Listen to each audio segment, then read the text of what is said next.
Hello and welcome to Real Hi-Fi Help. I will react to Audiophiles Are Addicted to the New Drug by Steve Guttenberg, the Audiophiliac. Let's hear what he has to say. Hey guys, it's Steve Guttenberg and I am the Audiophiliac, and today I want to talk about drugs. You know, drugs, audio drugs. Is it MQA? Is it DSD? Is it vinyl? Is it analog? Is it digital? What's the thing? What's the drug that will make everything great? Because I think Audiophiles have these beliefs. They believe that tubes are better than solid state. They believe that electrostatic speakers are better than dynamic speakers. There's these things that people think will make everything sound better, more perfect, more real. You know, based on what? I have to disagree. I would say that tube generally at the top class outperforms most transistor sound. And yes, there are the few exceptions to the rule, the 5 to 10 brands like YBA, D'Agostino, Griffin, Burmeister, you know, the usual stuff I rave about, Negra Spectral. That is stuff that can contend with top tube sound. But, you know, if you want top human qualities, top instruments, integration, emotional depth, just not having that fatigue and that artificialness to it. I mean, you usually have to go with top tube sound in order to get that. They're different. Let's just settle They on are that. different. Different is the way it really is. You know, if you're old like me, you started with vinyl, then changed over to digital, changed over to CDs. If you're younger, you probably started with CDs or cassettes, maybe, or MP3s or something like that, and then you wanted something that sounded better, and you went to the next thing, and the next thing, and the next thing. And they're better, they're different, they're different. That's what they really are. So my advice is calm down, enjoy what you have, and stop lusting after that next thing. Buy more music. That's what you should do. Audiophile say that it's all about the music anyway, so buy more music. And wait for new things like MQA to mature. Let them settle in. Don't be, you know, a first offender provider. Don't jump on things. Let them calm down, settle in for the long run, see how it works out. I mean, if anybody was like jumping on DSD a few years ago, I don't know what you're listening to now that you could get in DSD of music that at least I would give a crap about. You know, most DSD actually was sourced from analog recordings, in which case you might as well just buy the LP. But people got weird about DSD. It's the new thing. Then there was double DSD and triple DSD and quadruple and 10 times DSD because they just got better and better and better.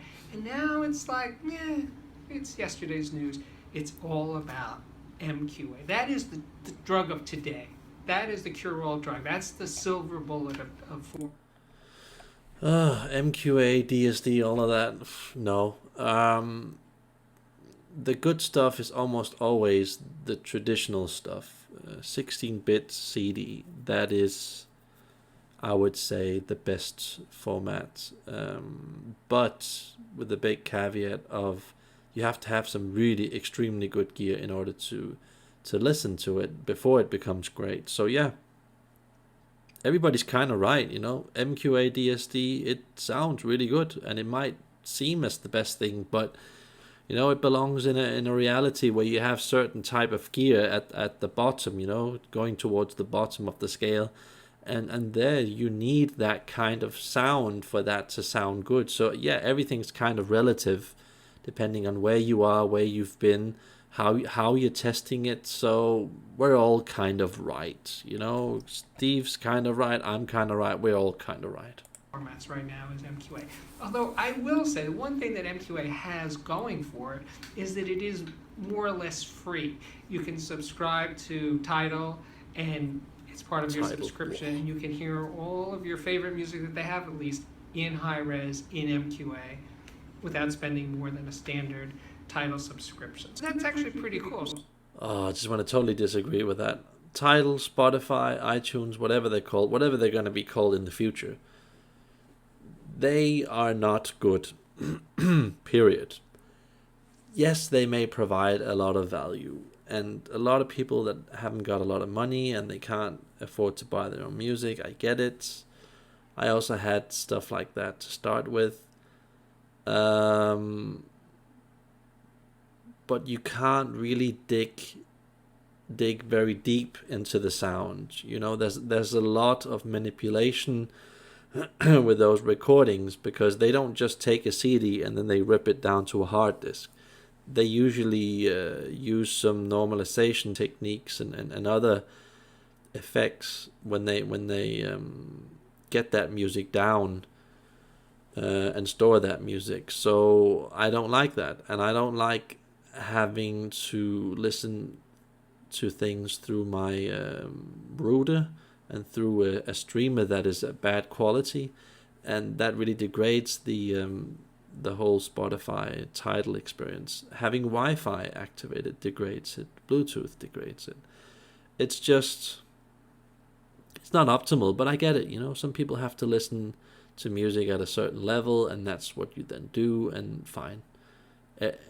Everybody's kind of right in their own kind of reality with the amount of money that they can, you know, use.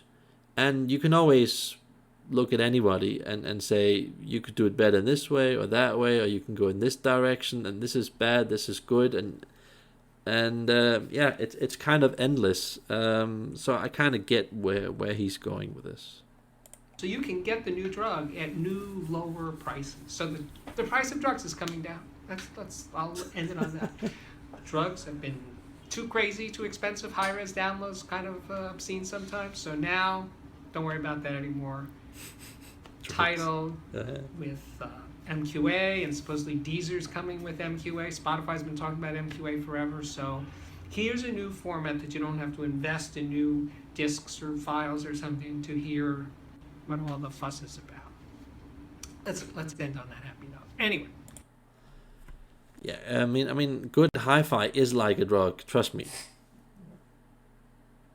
If I had a really good sound system, I could, in theory, stay at home for a whole year and just listen to music. Of course, permitting that job situation and all of that would kind of take care of itself. But when you have music at a very high level, it does function as a drug, really. I've seen people, I've had people visiting me where they weren't able to really leave my house because they just didn't want to go. The sound was that good. I've also experienced it at a few other people's houses, some of my friends' systems. And hi-fi is really a drug, especially at the top level. Just try and listen to a good Negra, spectral, and audio note system. Then you will realize that hi-fi is a drug, and then you'll probably also kind of realize that stuff like, you know, mansions, fancy cars, you know, a lot of other stuff in life that usually means a lot to you probably 5, 10, 20 years ago suddenly doesn't really matter that much anymore, because you're just kind of in love with the sound that you have, and it just, you know, once you open that door and you realize that you can just go deeper and deeper and deeper into the sound, and it just doesn't stop, it's very appealing. So yeah, hi-fi is the drug. I mostly agree with what Steve had to say, and a bit provocative way, but we kind of agree. And that was all for today. And remember to like and subscribe. Have a nice day. Bye.